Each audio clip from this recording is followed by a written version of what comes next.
आज हिंदी साहित्य में भक्ति काल के बारे में कुछ और पढ़ते हैं, कुछ और लेखक रचनाओं के बारे में पढ़ते हैं।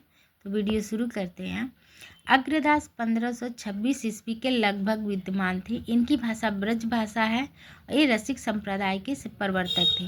इनके प्रमुख ग्रंथ हैं ध्यान मंजरी, अष्टयाम, राम भंजन मंजरी, उपासना बावनी, पदावली, हितोपदेश भाषा। ये अग्र अली नाम से जानकी जी की सखी बनकर काव्य रचना करते थे। राम भक्ति परंपरा में रसिक भावना के समावेश का श्रेय इन्हीं को प्राप्त है। अष्टायाम या रामाष्टायाम इनकी प्रमुख रचना है। इसमें सीता और राम की दैनिक लीलाओं का चित्रण है। नाभादास के अष्टायाम पर अग्र अली की इसी रचना का प्रभाव है। केशवदास 1555 ईस्वी से 1617 ईस्वी। केशवदास का जन्म 1555 ईस्वी में बुंदेलखंड के ओछरा नगर में हुआ था। इनके पिता का नाम काशीनाथ मिश्र था। केशव का उपनाम वेदांती मिश्र है। ये निम्बाकचार्य के संप्रदाय के संपादक थे। केशवदास ओरछा नरेश महाराज राम सिंह के भाई इंद्रजीत सिंह की सभा में रहते थे।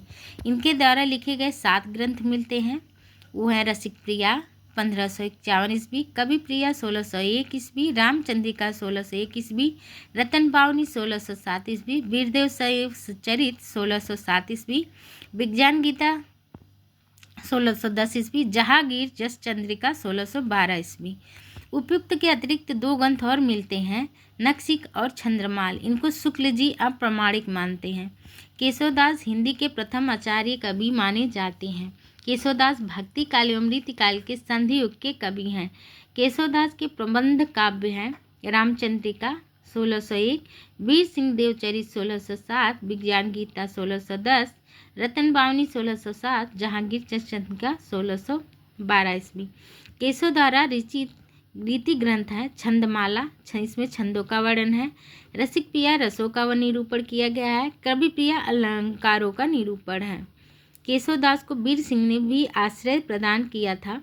जनश्रुति के अनुसार केशव ने रामचंद्रिका की रचना वाल्मीकि के स्वप्न में आकर कहने से की थी। रामचंद्रिका की भाषा ब्रज है। यह महाकाव्य है। रामचंद्रिका पर हनुमाष्टक, कादम्बरी, नैषध, प्रसन्न राघव और अनर्घा राघव का प्रभाव है।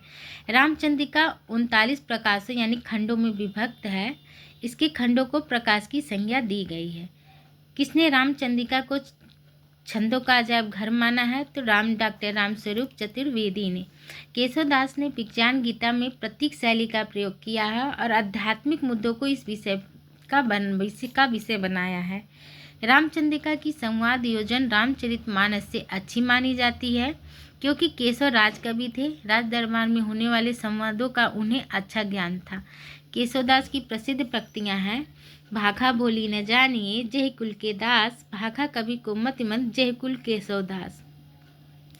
बासर की संपत्ति उलूक जो न चितवन, आवत जाता राजा के लोगा, मूर्ति धारी मानहु भोगा। केशव केशव राय मानो कमलासन के सिर उपरे सो है। राम को काम कहाँ रूप जितने, कौन कबई रूपी जित्यो कहाँ। अरुण गात अति पद्मिनी प्राणनाथ भय, मानहु केशवदास कोकर नंद कोक प्रेम मय। देखे मुख भाइयों अनदेखई कमल चंद, ताते मुख मुखय सखी कमलो न चंदरी। मातु कहा निपनात गए सुरलोक ही क्यों, चरण धरत चिंता करत चितवत चारों ओर, सुबरन को खोजत फिरत कवि व्यभिचारी चोर। केशव केसन अस करी कुबहु न कही करी, चंद्रबंद मिगलोचनी बाबा कहती जाय। जदप सुचान सुलक्षणी सब सुबस सरस सुवृत, भूषण बिनु न बिराजये कविता बनिता मित। सेनापति सन 1579 ईस्वी। सेनापति गंगा के किनारे अनूप बस्ती के रहने वाले श्री गंगाधर दीक्षित के पुत्र थे। इनके गुरु का नाम हीरामणि दीक्षित है। इनकी प्रमुख रचना कवित रत्नाकर है, जो कि राम कथा पर आधारित है। कवित रत्नाकर की रचना संवत 1706 ईस्वी में की गई थी। कवित रत्नाकर की रचना संवत 1706 में की गई थी। सेनापति हिंदी में भावानुकूल ऋतु वर्णन के लिए सर्वश्रेष्ठ कवि माने जाते हैं। इनका एक ग्रंथ काव्य कलमपुदम भी प्रसिद्ध है। ये ब्रज भाषा के कवि हैं। इनके काव्यों में अनुप्रास और यमक अलंकार की प्रचुरता है। अपने कर्म करी हो न निभोगो तो ह ही करतार तुम काहे के प्रसिद्ध कवित्व किसका है? यह है सेनापति का। नरहट्टी बारहटकृत पौरुष रामायण एक बृहदाकार रामकाव्य ग्रंथ है। इसमें 21वें अवतार के अंतर्गत रामचरित का वर्णन है। इनका आधार वाल्मीकि रामायण है। रचना शैली रासो ग्रंथों जैसी है। मुख्यतः दोहा चौपाई का प्रयोग किया गया है। इसकी भाषा राजस्थानी और ब्रज मिश्रित अवधी है। प्राणचंद्र चौहान ने 1610 ईस्वी के आसपास रामायण महानाटक की रचना की है। इस रचना पर संस्कृत के हनुमानाष्टक का प्रभाव है। यह रचना शैली की दृष्टि से नाटक न होकर संवादात्मक प्रबंध काव्य है। दोहा चौपाई शैली की इसमें प्रधानता है।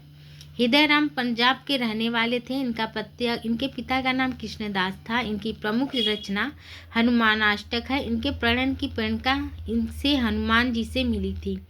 यह राम गीत शीर्षक से भी इसे जाना जाता है। यह राम गीत शीर्षक से भी इसे जाना जाता है। इसमें सीता स्वयंवर से लेकर राज्याभिषेक तक की कथा संवाद शैली में वर्णित है। हनुमानाटक पर संस्कृत के हनुमानाटक का प्रभाव है। इसमें कवित्व, सवैया आदि छंदों का प्रयोग है। माधवदास चारण की रचनाएं कौन सी हैं? तो इसमें राम रासो 1618 ईस्वी, अध्यात्म रामायण 1624 ईस्वी। इनके अध्यात्म रामायण पर संस्कृत के अध्यात्म रामायण का प्रभाव है। लालदास की प्रमुख रचना अवध विलास है जो 1643 ईस्वी में। यह ग्रंथ 18 विश्रामों में विभक्त है। राम जन्म से लेकर वन गमन की कथा को इसमें ग्रहण किया गया है।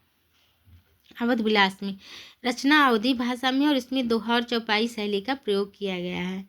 परशुराम देव की रचना कौन सी है? तो रघुनाथ चरित, दशावतार चरित। माधवदास जगन्नाथी द्वारा रचित पुस्तक है रघुनाथ लीला। कृष्ण भक्ति शाखा के प्रमुख समुदाय निम्नलिखित हैं। वल्लभ संप्रदाय, निम्बार्क संप्रदाय, गौड़ीय समुदाय, राधा वल्लभ समुदाय, हरिदासी संप्रदाय। कृष्ण भक्ति के विकास में अष्टछाप 1565 ईस्वी का विशेष योगदान है। अष्टछाप की स्थापना वल्लभाचार्य जी के पुत्र विट्ठलनाथ ने 1565 ईस्वी में की थी। विट्ठलनाथ ने अष्टछाप की स्थापना के लिए अपने पिता वल्लभाचार्य के 84 शिष्यों में से 4 शिष्य सूरदास, कुंभनदास, कृष्णदास और परमानंद दास तथा अपने 252 शिष्यों में से 4 शिष्य नंदलाल, चतुर्भुजदास, छीस स्वामी और गोविंद स्वामी को शिष्यों में लिया था। अष्टछाप के कवियों में कुंभनदास सबसे बड़े और नंददास सबसे छोटे थे। अष्टछाप के कवि पुष्टि मार्ग को मानते थे। अष्टछाप के 8 कवियों को अष्ट शाखा भी कहा जाता है। ये सभी कृष्ण की लीलाओं का वर्णन करते थे। सूरदास जी 1478 ईस्वी से 1583 ईस्वी तक। सूरदास जी के पिता का नाम रामदास सारस्वत था। वल्लभाचार्य का शिष्य बनने के बाद सूरदास जी चंद्र सरोवर के समीप पसोली ग्राम में रहने लगे। यही इनका देहावसान 1583 ईस्वी में हुआ था। इनकी मृत्यु पर विट्ठलनाथ के शोकार्त कहा, पुष्टि मारक को जहाज जात है जो जाको कछु लेना हो सो लो। ये पहले दास भाव की भक्ति करते थे किंतु अपने गुरु के संपर्क में आने से सखा भाव की भक्ति करने लगे। सूरदास को पुष्टि मार्ग का जहाज किसने कहा था? तो विट्ठलनाथ ने। सूरदास ने साहित्यिक लहरी में अपनी वंशावली का परिचय दिया है और अपना नाम सूरज चंद्र बताया है और अपने पूर्वजों को चंद्रवरदाई से जोड़ा है, किंतु इनकी प्रामाणिकता संदिग्ध है। गाइस, आज के लिए बस इतना ही। वीडियो अच्छी लगे तो मेरे चैनल को सब्सक्राइब करें, लाइक करें, शेयर करें और फॉलो करें। धन्यवाद।